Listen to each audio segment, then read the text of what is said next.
My guest today is Dr. Donna DeSanto Ott. She is a doctor of physical therapy who is now a volunteer with Pennsylvanians for Safe Technology. Donna, welcome to the EMF Remedy podcast. Thank you for having me. Yeah, Glad to be here. it's my pleasure. So I wonder if you might be willing to tell us how you became electrically sensitive. I should have mentioned in your introduction there, because we just talked about it a minute ago. You're at least a 5-year survivor of electromagnetic poisoning, but we don't know exactly how long. So would you mind kind of telling people how you became interested in this whole topic of human health and EMF? Yes, it was kind of out of necessity. When I became ill, I was really forced to learn about it. I had been using all kinds of tech in my house, laptops, we had a Wi-Fi router. The desk I'm sitting at was like a cell tower. In hindsight, had I known, I would have never done any of this. But I had no idea. So we were just kind of doing what came out, and one thing right after the next. And it was kind of exciting when there were no wires. I thought, ooh, this is really convenient. No, I don't really like those wires. And now, of course, I know how important they are. But I didn't understand how it was affecting me. I really had absolutely no idea until the doctor at the Cleveland Clinic told me I had to reduce my electromagnetic exposures. And I was really kind of shocked. And she said, don't get a smart meter. And to that, I said, a what? I had absolutely no idea what she was talking about. And I couldn't imagine that a little meter on the side of a house could harm someone. My father worked for the utility company, and my childhood was full of fun baseball games, family picnics, PP&L. It was really fun. And I just couldn't wrap my head around this, but she was right, as I discovered later, because we could not opt out of a smart meter. And I had a different utility than what my father had worked for. But it was as soon as I got sick, as soon as that meter went on, no one told me, but I immediately got very, very sick. This was after having listened to what that doctor from the Cleveland Clinic told me to do to improve my health, eating better, sleeping, reducing my exposures, which it was really hard to learn. There were not, we didn't have all these podcasts and things like that back then. And so I had to really research and figure out how to do it. And my primary care doctor said to me, wow, you're in the best health I ever saw you in. Wow, that's great. It was fantastic. I went from having trouble walking up and down steps at times to skiing and ice skating. I was practicing in Philadelphia, riding my bicycle around, working at the Franklin Institute. It was so fun. And these meters went on, and immediately got a really bad headache. Couldn't think, started to get nauseous over time, developed the cardiac symptoms, nearly passing out. And the whole medical community, other than my primary care doctor, didn't really understand this. And my Cleveland Clinic doctor, who of course was in Cleveland, and didn't see me very often.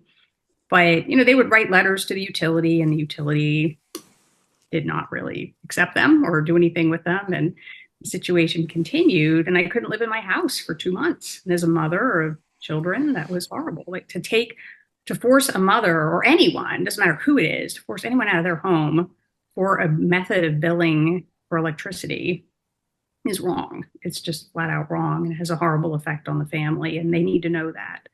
So if they're listening, I hope they really realize this is very serious. When these people are complaining, they're not being a pain. They're really very, very sick. And some of them, now are at risk of death from this. We know this can affect the heart, as you mentioned.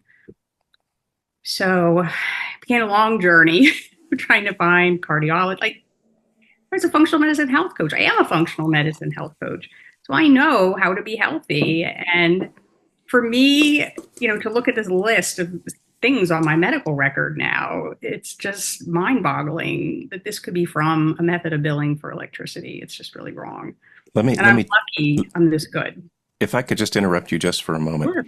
Sure. So you were on this healing path, according to your doctor's suggestion that you reduce your, I'll call it synthetic radiation exposures. So you were getting better and better, and your doctor made the comment that, you were in the best shape he had seen. and then the smart meter was put in without your knowledge or with your knowledge. And how did, and that was the event you feel precipitated Oh, the, absolutely. And we had like a kind of low level transmitting meter on our house, but it was a collector meter. And when they put the meters in the general area, which was like 2 weeks before they put it, in where I live, that's the first day I remember sitting on my bed talking to someone on the phone, and I could feel this sensation going across the back of my head and then developing just a nasty headache, really unbelievably horrible. And other symptoms started. But at that point, I kind of knew what happened. I called the utilities and they said, oh, yeah, they put meters in your area. So I hmm, thought, okay. So someone came in and put in Stetzer filters, which worked. That worked for 2 weeks. And then when they got to our street, they no longer worked. And I immediately got an even worse headache. I could not sleep. I could not think. Um, I was just so sick. And that's where the tinnitus started, the heart palpitations, the arrhythmias. And so it was kind of this progression. And even when we had the collector meter removed and a regular smart meter put on, and it was an RF mesh. So it was really just as bad. And at that point, we tried shielding canopies and then started this gradual process of really shielding the whole house. right, right. And you mentioned that it was so bad at one point you had to leave your home for a couple of months. And Mhm. was that while you were getting the house shielded or? Oh, it was before because, as you can see, we have kind of an open floor plan. That's a nightmare for a sensitivity, absolute nightmare. I can we just did, remember, just like it was mind-boggling. Like, where do we start? And now I regularly speak with engineers, RF engineers. So I have an idea of how these things, work and what to do. A pretty good idea. We're always learning. We don't know everything, but right. such a blessing to have colleagues who can help guide me. So I have a much better understanding of what to do and how to do it. Back then, we had no idea. I mean, it was just, I chose the room that was the most like a box. It had doors on all the sides. We had no shielding fabric. Like it was so, for a couple of years, I was so, so sick.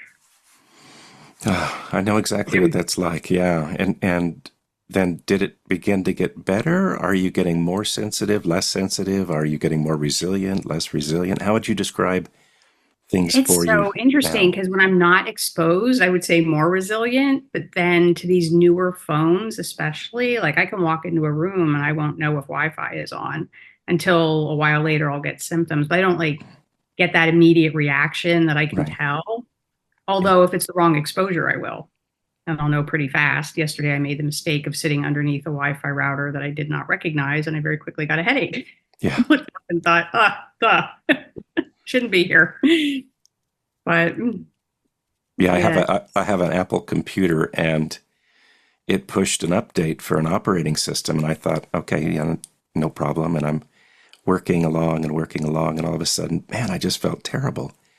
And I realized that it went ahead and reset my Wi-Fi, which of course I don't use, setting on the computer. So now it's pumping out Wi-Fi, and it's frustrating when you don't expect a change in your environment like that. exactly. And we had the same problem with a printer. It was a Hewlett Packard printer, and I spent 3 months on the phone. I'm not joking, 3 months talking to different people at Hewlett Packard all over the world. And it turns out I didn't even know what happened. All of a sudden, I had all this chest pain and couldn't figure out why. I'm telling my family, "Are your phones off?" Thinking like it was their cell phones. It was not their cell phone. It was the printer resetting, and that thing was putting out so much radiation. And in a shielded house, it's reflecting off all that shielded paint. And when I finally figured it out, I turned it off. The chest pain went away. But then, how do you use the printer? So that started this, whole 3 month process. And now, to Hewlett Packard's credit, they have a thing that you can, if you put an Ethernet cable in the back, it automatically shuts off. And that's really what manufacturers need to do. Like we need them to work with us. If they're going to have this, it must be the kind of thing that we can turn it off. If you have someone who's really sensitive, and especially for those, or anybody though, really, But it's really hard. Like we see people who are very, very, very sensitive and they can barely live in their own houses. And some of them aren't. They're living in tents, they're living in trailers, they're living in cars. And I think the responsible thing for industry to do is to acknowledge this and make their products like cars, to be at the car dealership trying to get my brakes fixed. Where could I sit? There was really no safe place to sit. And then, know that all these new cars, you can't get a loaner car because you can't ride in it. There's no way. There's no way to turn off the Wi-Fi, the Bluetooth. And that's true now for Honda, for Subaru. I have a friend with a Ford truck. He can't turn his off. So there's so much work to do. And it's really difficult for, a community of sick people who are increasingly disabled to do this work. It's such an interesting time that we're living in. It's the first time in human history that personal exposure to synthetic radiation has been normalized. This has never been normal. And we're considered to be strange when we don't prefer to experience the radiation. Yeah. Right. Or we get seriously ill, like to try to go out. Like I can't do the things that I used to do. Like we used to go to the symphony, we used to go on vacation.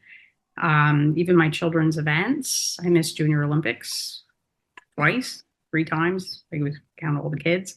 It's just really mind-boggling how we've gotten to this place where this is okay. And I think most people have no idea that it's harming people. But those who do really need to take ownership and do the right thing. And I mean, you've suffered for so long, so many of us have. And, I think about the children, of course. You have children, and are they being exposed to Wi-Fi in the schools? And do they have a choice with regard to that? Or do they allow their classmates to have cell phones that are active in the school? Well, I think our state wants to start to look at that. And I really am grateful for that because we need to start there. And I think if people realized how different they might feel if, they were able to reduce these exposures, I think a lot more people would be hardwiring their internet and keeping their phones on airplane mode. And you don't need all those antennas on the phone. But all those children, the last couple of jobs I had, see these children walk through the hallway with hugging their iPads that you couldn't turn the antennas off. Right. Yeah. What's going to happen to those children's hearts, to their brains? How many of them are going to get cancer? Yeah, sometimes I feel like you and I are the lucky ones because we can feel, not in a good way, but we can feel the radiation exposure, so it helps us then to avoid. I mean, we're like forced to avoid, but at least we'll have less radiation exposure in our lifetimes and suffer perhaps less physical damage because of that. But day to day, sometimes it doesn't feel like we're lucky to. No. And I think when you miss like your children's events, like especially things that are really special that you never expected, the better sports, the bigger things that they did, like to miss that is really sad. And the first time I watched them drive away on vacation, like that was just horrific. And no one should ever have to experience that, to be left behind because you can't turn devices off in a rental car or find a safe place to sleep. Yes. And not that hard. Yes. And I'm sorry, go ahead. Yeah, I was thinking it's really not that hard to accommodate people. Like if people have an Airbnb, and maybe this is a practical thing to throw out there, like there is a need for people to have rental units that are safe, that have hardwiring, that you can turn off the Wi-Fi, that don't have those electronic door locks. I remember renting a cabin for our anniversary, like in North Virginia or someplace. It was very remote. I forget where it was, but it had like Wi-Fi connected door locks. Oh gosh. Go. It's just in a cabin in the woods, like to go hiking. Yeah. Like that's not needed at all. It's not needed anywhere. I mean, you use a key. And then security, I think, is a whole new problem. And even with the smart meters, to know that one of the engineers calls them cyber vulnerable energy hogs, Mary Bauer, and it's not even being talked about. So do people want this energy hog on the side of their house that can be hacked and who knows what done with it. Yeah. Door lock. You want that, like, do people realize that that can be hacked and then someone's in your house? A key, a lock, with a metal bolt. Yeah. Yeah, exactly. So you were, as I understand it, when you were, are you still working as a physical therapist? Oh, I wish I was. This summer, I was told by my doctor it's just too dangerous, Hmm. cardiac, because I've already had a stroke working. I was working in a school unaccommodated, and it's just not worth the risk. The exposures are so high, and I really fear for the children and the teachers' unborn children. You have a pregnant teacher standing under a Wi-Fi router all day. Where's that going to take us? Yeah. If not immediately down the road in hospitals. So no, unfortunately, I'm trying to figure out if there's something I can do, but right now I'm really focusing my time on what I can do to advocate for others. Yeah. I really feel for the children, of course, in the schools, but also the teachers. One of my clients had been sleeping in her truck for 5 years. She was running for her life from a teaching job. And when they put Wi-Fi in, she said it just devastated her health. And so she was on this journey trying to find a safe place. So I feel, I feel for the children, and I feel for the people who have to work in those environments as well. But with regard to your work, I understand you are working with children, and so that's a loss to the community. Obviously it's a loss to you and your family, but it's a loss to the community as well, that you're no longer able to help kids with physical therapy needs. I really miss it. And what I loved about my practice was I would educate, we'd have therapy, but we would also have an ongoing discussion about healthy lifestyles, whether it was food or exercise, sleep. And of course, as I learned, there are electromagnetic exposures, and the children whose parents made even modest attempts at reducing their exposure, those children did much better. It was really amazing. I mean, even in Philadelphia, where all that stuff was, all those small wireless facilities, the parents who tried, the kids had better outcomes. And that was before I knew much, before I really got sick and really understood what to do. Right. So you had an abundance of radio frequency radiation in your life, and then a smart meter was attached, and shortly thereafter, you weren't able to work any longer.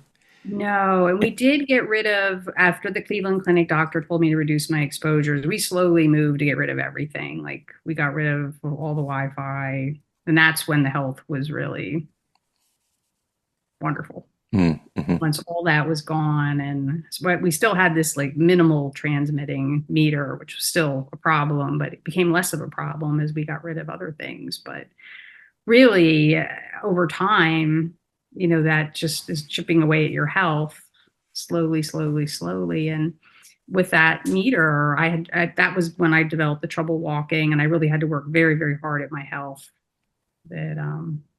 I really had a pretty extreme lifestyle to function and to be that good. It wasn't like it was an easy thing that I just turned it off and got better. I was still dealing with that very low level exposure, but a really high level, really expert level of functional medicine, healthy diet, eating mostly vegetables, organic, clean, lean protein, exercise. I had a sauna at that point that was working. The sauna no longer works. Mm. So it's so much to think about, so much to do. And my heart just breaks for all the people who have no idea what's going on and they're not feeling well. And you just see this rise in chronic illness, in different ways that it affects people. And you wonder how many of those people could be so much healthier if they knew. Yeah. It was really wonderful you have these podcasts. So thank you. Oh gosh, it's my pleasure. So what about, I heard you talking the other day about your faith. How important is that to you? And were you able to continue going to church once you became sensitive? Or can you talk about that a little bit? Sure. Well, going to church, like everything else, was very, very difficult. Now, I think during the pandemic, I discovered, a different church that had no Wi-Fi and people were pretty simple. And I don't know how I would do anything without God. That's where I really draw my strength. Like this is such a difficult. Really, I look at it as cross. And like Jesus carried his cross. This is my cross to carry. And I go to church. I have a small little Ukrainian church I go to every day, and I'm able to cover all the Wi-Fi routers and all that stuff. I go in, I cover it. We have mass, and then go out, uncover it all. But what a gift!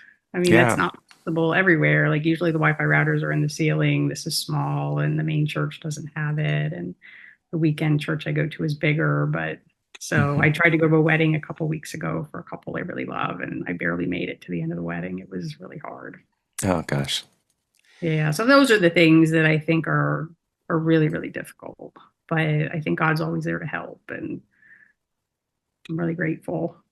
Yeah. And it's Well, what I it's have. that's great that you were able to find a small church and that they were willing to accommodate, having their Wi-Fi Mhm. router covered when you go. That's wonderful.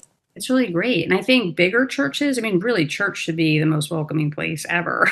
That people could leave their phones and their smartwatches and things like that. Because how many people can't go to church? But that would be a way to do it, to have hardwired connections for, speakers and all that. It doesn't move, so it doesn't really need to be. And even if, the pastor has, a microphone, that's one thing. It's a lot different than, but really all of that really could be hardwired. And how many people can't go to church and are really confined to their homes? And I know we have people that had like difficult PUC hearings and they had their Bible out. Like it's very Yeah. important. Yeah. So for any pastors or elders who are listening, cleaning up a church is not really that hard to do. If you've got hymn books, you're in great shape. If you've got the screens that are on the walls of the church, wire those. Don't don't use Wi-Fi. Otherwise, those things will be emitting 24 hours a day, 7 days a week, and there's just no need for that type of radiation. So you can still have those in place. Just attach them with a wire instead of using Wi-Fi, and then there's really no need at all for wireless communication in the church. And then you just have to encourage your people to leave their cell phones at home, or maybe in the car if they need to be if they need to be close to them. I was talking to August Bryce. She has a company called Tech Wellness. She was telling me about a new book that she's writing, and one of the studies that she was quoting had to do with a study that was done with students, and they would have one group of students with their smartphone uh, face down next to them. It was in airplane mode, face down next to them as they did their work. They had another group, and they took the smartphone and they put it in a backpack behind them. They knew where it was, but they couldn't access it. And then the last group had the phones securely placed someplace else outside the room.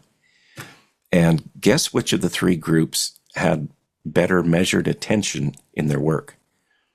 It I can was, imagine. it was, Last. and isn't that amazing that somehow those devices have become so much a part of people that if the device is nearby, it has your attention, even if it's in airplane mode, and you can get your attention back from putting it someplace else. So, pastors, elders, that's for you as well. That might That's benefit. so true. That's a very good point. That's a very good point. So, Wow. There's so much to think about, really. yeah, truly, truly. So, I wonder if we could talk now about your work with Pennsylvanians for Safe Technology. And I'll just say, to preface this, that some of my favorite people in the world are ones who have been afflicted by this type of poisoning. And once they get their legs under them, their first instinct is to turn and try to help other people. So I really appreciate that about what you're doing, but can you tell people what Pennsylvanians for Safe Technology is all about and your work there? Yes, we are a Pennsylvania nonprofit. We focus on education and advocacy.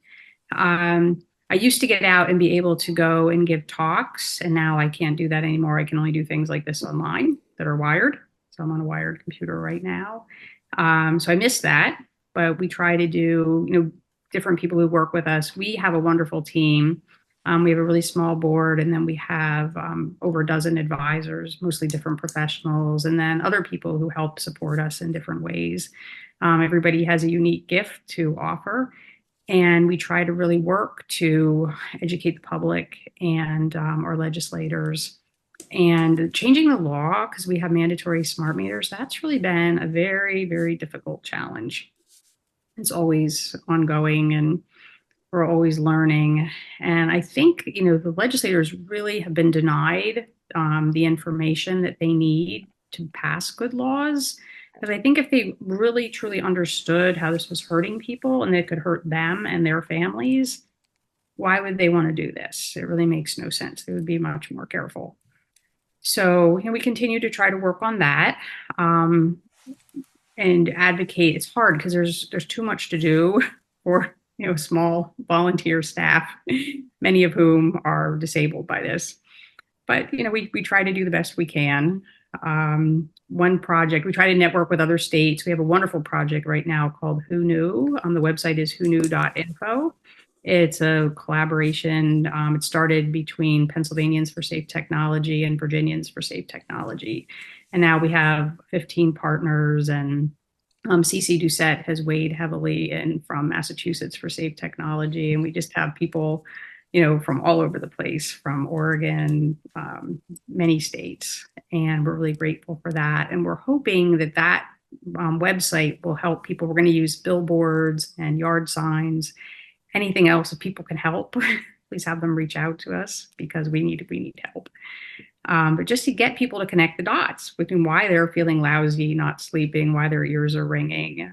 And tinnitus can really be very, very disabling and very anxiety provoking for some people that really have it. We had one family that just really got hit very hard by that.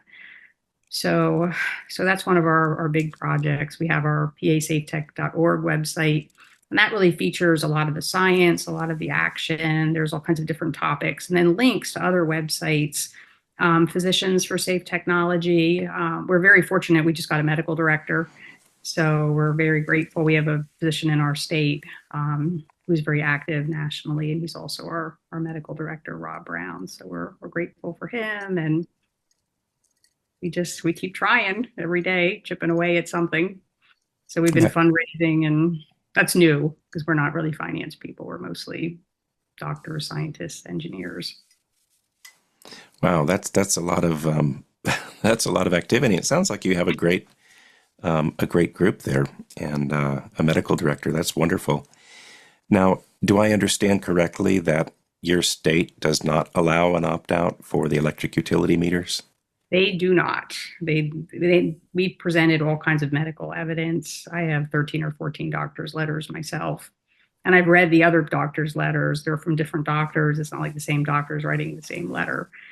And they have dug in. So we're trying to change the law. We're trying to hire lawyers. It's an ongoing project. Yeah, and now fundraising, which we're just learning about how to fundraise. So it's getting there bit by bit. Yeah, but we have the same situation I live in the state of Idaho, and we don't have any ability to opt out of the so-called smart meters either. But the real irony is that we have one particular utility that has transmission lines that go from the point of generation of the power, comes through our state, serves customers there, and then it goes over the border into Washington. And magically, when you go over the border into Washington, they all have the ability to opt out. But for some reason, not for us so much in our state. So I'm hopeful that one day legislators might get on the ball and do something um, for their people. So, how are things in your area with regard to cell phone towers and the rollout of 5G and all of that? It's been mixed. I think we're seeing fewer 5G antennas, but that can change at any time. I think people are more and more aware of it. I think the lawsuits are starting, and people have been so sick from these smart meters that it's really prompted people to be more active about it. And we've had groups fighting smart meters. Dr. Brown was just on TV helping, to explain to a local community why this is so dangerous. So it's we're I think we've learned, and it's anything we can do to help you. We're happy to do that. If your state wants to join in on our Who Knew campaign, I think that's a great way to try to get people to realize that these things are a problem. It's really hard, and I think too, like maybe one of the things I learned last week from the other groups is this trend to call all the meters, if they're digital meters, just call them digital meters. A smart meter and an opt-out meter is often digital. So if the problem of the switch mode power supply and the conducted emissions on the household wiring is perhaps even worse than the RF, Yeah, we and can talk about that. yeah, and that's something that people need to be aware of. It's a multifaceted attack, really. It's you've got the radio frequency radiation, which depending on the meter and the how it's being deployed, you can have an emission every 10 seconds, which would be over, if you think about this, over 3 million separate doses of radiation for everybody in that house per year. I mean, how many things would you take 3 million doses of? I mean, I would want to look That's a carefully really good at, way to put that. That's a great way to put that. 3 million doses. and Yeah, I if, mean, ours are every 3 seconds. I mean, that was yeah, so 3 seconds. every 3 seconds. Like it was probably every second now. Like the same. Who Yeah, what knows? is that like every, 10 million doses in a year? Mhm. It's just absolutely crazy. But yeah, so hopefully we'll get relief, and hopefully we'll get relief soon and have the ability to go with analog meters. But the harm, of course, in my mind, is not only from the radio frequency radiation exposure from the smart meter, but as you just alluded to, something called a switch mode power supply, which has never been a part of metering electricity in the past. And even if you turn off the radio frequency radiation emissions on the meter, you've still got a corruption of the power quality in the house. And that reverberates through all of the wiring in the entire home. And whatever travels over a wire that is unshielded is going to be emanated into the environment. So you have sort of an attack on the high frequency side with the radio frequency radiation, and way down in the intermediate frequencies as well. So dealing really completely with the smart meter is it's a complex problem. There are things that you can definitely do, but it's a very complex problem. The other thing that concerns me is, we really don't know, because I don't know that there's been that legitimate research to determine the thresholds for harm. Arthur Furstenberg recently wrote a brilliant article over on Substack talking about how it's more to do with frequency rather than intensity of radiation exposure. All of that means that maybe the smart meter down the road is actually causing more physical harm to you than the one in your house. We always think about shielding our own smart meter, but if we are able, and of course, of course you should shield your own smart meter, obviously. But what I'm saying is, you've got a variety of intensities of radio frequency radiation exposure from somebody a mile away, 3 blocks away, 3 houses away. You're going to be getting different levels of exposure from all of those. And it may combine for harm, because we don't know what causes the most danger. What are your thoughts about that? Wow. Well, I think back to my colleagues in engineering and medicine talking about one, the RF engineer, about hotspots in a house that you can have up to 20 hotspots as these transmit, and no one's keeping track of that. There's no RF map for the neighborhood. And, is your bed in the middle of a hotspot? Who knows? So I think that's one thought. And I think the complexity where a lot of people don't understand this, on top of the RF mesh meters, which are constantly pulsing, um, I think there's a lot of questions for engineers. And I think, they should really be briefing these legislators. And then I think back to Dr. Brown's talk with CC Doucette a couple weeks ago, where he mentioned that, all this might seem kind of fringe until you realize that this is really the intersection of medicine, biology, engineering, and physics. So you've got all these complex things. And we have Dr. Tanya Slowecki here in Pennsylvania, and she talks about the heterodyning. Like, there's so much that, I can't even pretend to understand a lot of this, but I know that these things are issues and that who's talking about it. We just put these meters on the house and all is well. And you've got people getting sick. Right. Yeah. And We are. yeah, here we are, the two of us talking about this.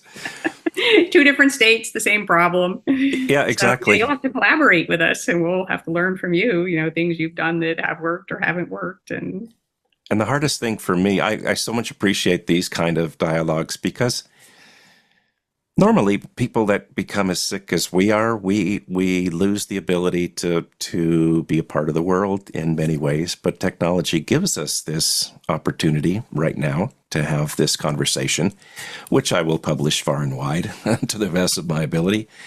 But the great sadness, of course, for me is we may never be able to see one another face to face. And that's a sad thing because we're working towards the same problem. And wouldn't it be great if we could have a convention? It would be neat. Often we talk about that. Even the people in my own state, I've never met, most of my colleagues in person. Yeah, You're right. exactly. Yeah, it would be fun to be able to meet each other and so many people that all across the country. I would love to be able to go, for example, to the Weston A. Price annual get together, but there's no safe way for me to travel. Right? Where would I spend the first night? Right. Then once I got there, everybody loves their cell phone. Nobody loves anything more than their cell phone. If they leave it at home and they drove down the road, they're going to turn around. They're going to turn around and come back and get it. But they don't know the bliss of really not using one. Yeah. Yeah. It's really addicting. And how much time do you waste? Honestly, when I think back when I used a cell phone, how much time I wasted. And then, you're holding it. Think about it. It's rating at your face, your eyes. We've got all these people with vision problems, brain problems. As people get older, Alzheimer's, and who wants to have that phone right in front of your face and your heart? It's not a good idea. Yeah, Dr. Martin Paul published an interesting paper. I think the title had the words digital dementia in it. And it went a long way talking about neurological implications of radio frequency radiation exposure. So there's an abundance of data out there, but I really think people don't want to know. And here's an interesting thought. So I'm of the opinion that harmonizers and personal protection devices and those kinds of things are actually a good news, bad news. And the reason I feel that way is, of course they don't work. That's the bad news. And when I say they don't work, what I mean is that all of the ones that I've looked at, if I take my analytical equipment, which is very fine, very sensitive equipment, and I measure an environment without the device, and then I measure it with the device, I don't see any kind of an effect. And of course, if they really worked, then your Wi-Fi wouldn't, or your cell phone, wouldn't work and things like that. And if they really worked, then cell phone companies could, instead of worrying about litigation, they could just put a giant one next to their tower. But no, the good news is that people buying these things, and you can now see them in convenience stores as well as online. So that great news is that people are at least unconsciously aware that there's a problem. And they've gone to the next step. They not only realize that there's a problem, so awareness precedes control, they've gone out and they've done something about it. Not something that's going to actually fix the problem, I would argue, but they took action, didn't they? So I They kind of did. see it. Yeah, thank you. That is a good point. The stickers on the phones and stuff like that. It's all the same. Yeah, and how many years have you had a smart meter mandate? Maybe around 2010, maybe even before that. I'm not certain. The really insidious thing about the county in which I live is they've deployed two different types of smart meters. The one is the more typical type of smart meter that has radio frequency radiation emissions. And the other one is maybe called a PLC meter, power line communication. So if you want to talk about an impact on power quality, oh my gosh. So there's no radio frequency radiation emission, but the information that's transmitted every few seconds is going out over the power line. And the problem with that is everything above ground in terms of transmission and distribution lines, as well as everything in your home, is going to be re-radiating that signal that's being sent out over the power lines. And so they escape people's notice because you can go out there with an RF meter that works in 99% of the places that have smart meters, and you look at it and you'll say, well, no, there's no smart meter. And they don't realize that it's a power line communication type of meter. So it's sort of a stealth, sort of a stealth technology, I would say. Then to hear that that might actually be worse, and then you're putting it right on the power. I think it's worse. Yeah, I think it's much more difficult to remediate. There are things that you can do if people are willing. It can be quite an extreme measure, but putting in an isolation transformer and we've already talked about dirty electricity filters. You can make an impact. You can at least reduce the overall level of dirty electricity in the home. But That's encouraging to hear, because I think even here it's so difficult. And I think to get a good quality dirty electricity filter, it's really hard. It's expensive. And I tried, back when I could go to the Capitol, one of the things I tried really hard to do was to emphasize to the legislators that what you're doing is so unjust for people who don't have, a lot of, discretionary income. Like, how the extra money to pay for these things, it's just horrific. Like, what can they do? It's really hard. Turn your power off is about the only thing you can do. And that's, I find, still doesn't, like, even at night, our power is off now by remote switches, and it's still not perfect. No, able to do things in a way, but yet not doing so well with these newer devices. Turning the power off, just doing it the conventional way, only turns off 1 out of 3 conductors that serve, every outlet and appliance in the home. And you can get a type of a disconnect switch that will turn off 2 of the 3, and that's better. But then you've always got that grounded conductor, and that's not interrupted. So wow. So that's probably why I still have symptoms. It may be a remote thing that you push the button and you turn the power off. Yeah, maybe after this call we can talk about an isolation transformer and if that might be a help for you. But your last point about the people that are being harmed, usually nobody wants to admit. I mean, you were telling your story about how you couldn't imagine when the doctor was first telling you that a Wi-Fi router could hurt you. I mean, I was the same way, and so people go through this sort of cognitive dissonance phase, and at some point, I think it's a gift from God, but at some point, people make this correlation: better this way, worse this way. And so it becomes very real to them, and they begin, on this track. Typically, we lose our ability to make money, and so that's could be problematic in a modern society. And then we lose our ability to, most of us, to even be able to go to our own churches or shopping or whatever. And that's a slow, it's sort of a downward spiral. And then a lot of the people, by the time they're ready to really get serious, and they say, I'm willing to give up everything, my Wi-Fi, my cell phone, whatever, they just don't have the resources. And so then it's really difficult, because how can you then shield your home if you need to? How can you then sell your home and buy a new one that has protection from terrain features if you're not able to work? And that's so challenging. And earlier, I was thinking of a project that we were starting to talk about, looking at grant money, different ways to fund some sort of housing, both permanent housing and then temporary housing. Because if someone has a fire, like, where are you going to put them? They can't go to a hotel.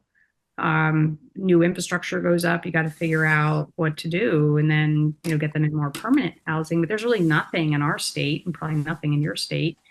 It's really a huge problem, and it's one of those things. I think maybe it's kind of terrifying for people to realize, oh, this exists. It's easier to look away and not talk about it, not try to work for solutions. But yet, that's what we really need, because when people are so sick, so disabled, and then so impoverished, that how can they do any of this? This is all very, as you know, it's very expensive. This is a really expensive disability.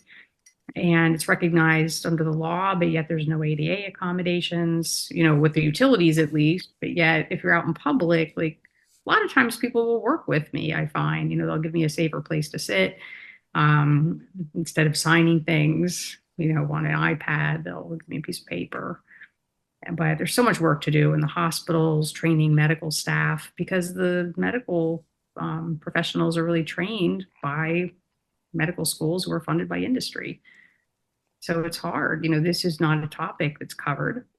And they've already got a lot of infrastructure. So it's another situation where, gee, we have all this. What do we do? Yikes. Yeah, but they could start. They could start with some Aegis Guard. Yeah. And so, I have somebody who was a nurse in a telemetry unit, and they went wireless. And that was the end of her career.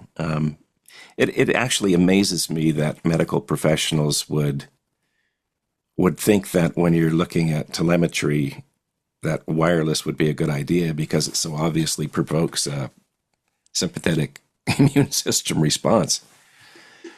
But they don't know that, because they haven't been educated. And that's the challenge. And we're always trying to, I think it seems like if you have a doctor's letter and you go in with that seems to be helpful to get the ball rolling, but not always. Not always, yeah. Not always. Yeah, and then the people are gone from the environment, and so don't have a voice in if they're unsuccessful in being able to change that situation. So we definitely have the deck stacked against us, but I'm so grateful for your work with Pennsylvanians for Safe Technology and your willingness to tell your story, because I think people like us like to know we're not alone, right? We like to know that there are others. In fact, there are many others who are suffering from the same thing. And I think it's a good thing also that people who aren't aware of all of this be able to see the struggle and the suffering from location-independent phone calls. Not having to go to a telephone, with a wire to make a call. Wait. Or, really, what does wireless buy you? It buys you one and only one thing: location independence. So in your home, you've got a Wi-Fi router.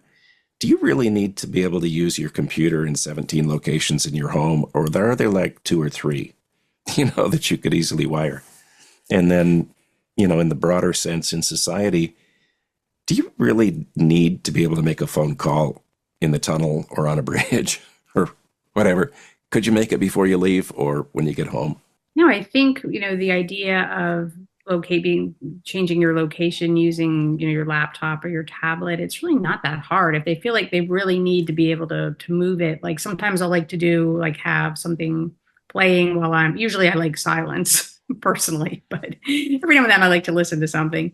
So, or, if there's whatever it is, but I'll take, just a long cable, Ethernet cable, and just stretch it out the door, the window, and pull weeds and listen to whatever I want to listen to. Not that hard. And really, the cost of not being able to talk about location independence, you become location dependent. You're stuck in your house. Right. Cost. I mean, that's the trade off. Like this supposed independence of being able to move to different spots, and then you can't go anywhere. Can't go on vacation. You can't go, even if there's something really special for your child. Forget it. You're going nowhere. Retirement trips. I can't do that. I mean, unless things change, and that's going to take people to care and make them change, because who knows who's going to be next? It's just us now, but every day there's another person. And if 30% of the population is developing this, and then we're going to introduce the IoT, which is going to cause more of this, where are those people going to go?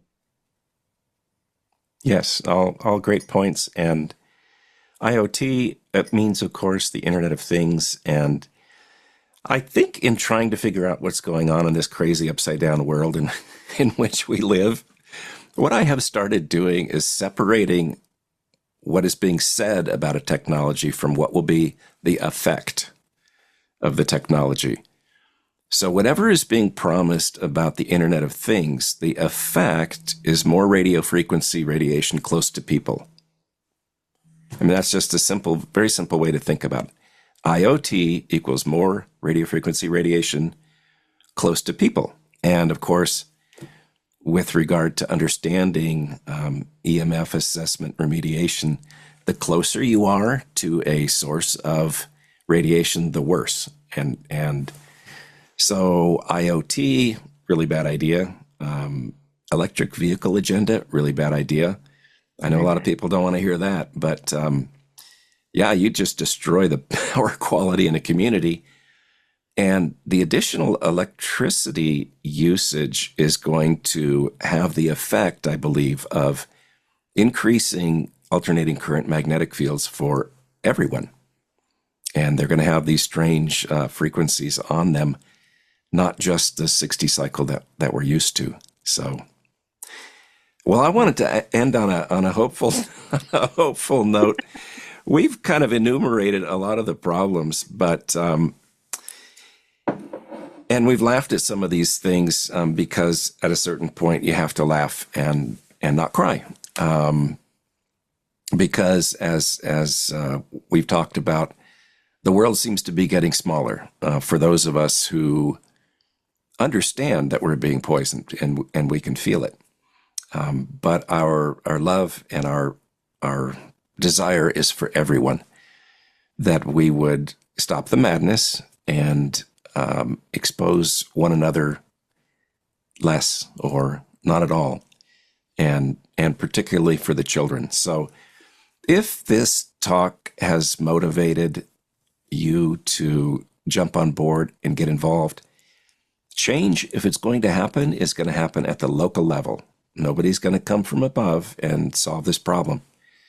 So I think maybe the message, and Don, I'll let you talk about this before we sign off, but I think maybe the message is work with your local state safe technology organization if you have one, and get involved at a local level and at a state level, and we'll see if we can't make changes. And let's continue to encourage one another. And one thing that I talk about all the time in my work online, I publish a weekly EMF-related podcast, is to replace all this fear that we have with knowledge and a plan, specifically knowledge and a plan for reducing personal exposure to all types of synthetic radiation. So that's my encouragement. And I'll let you have the last word.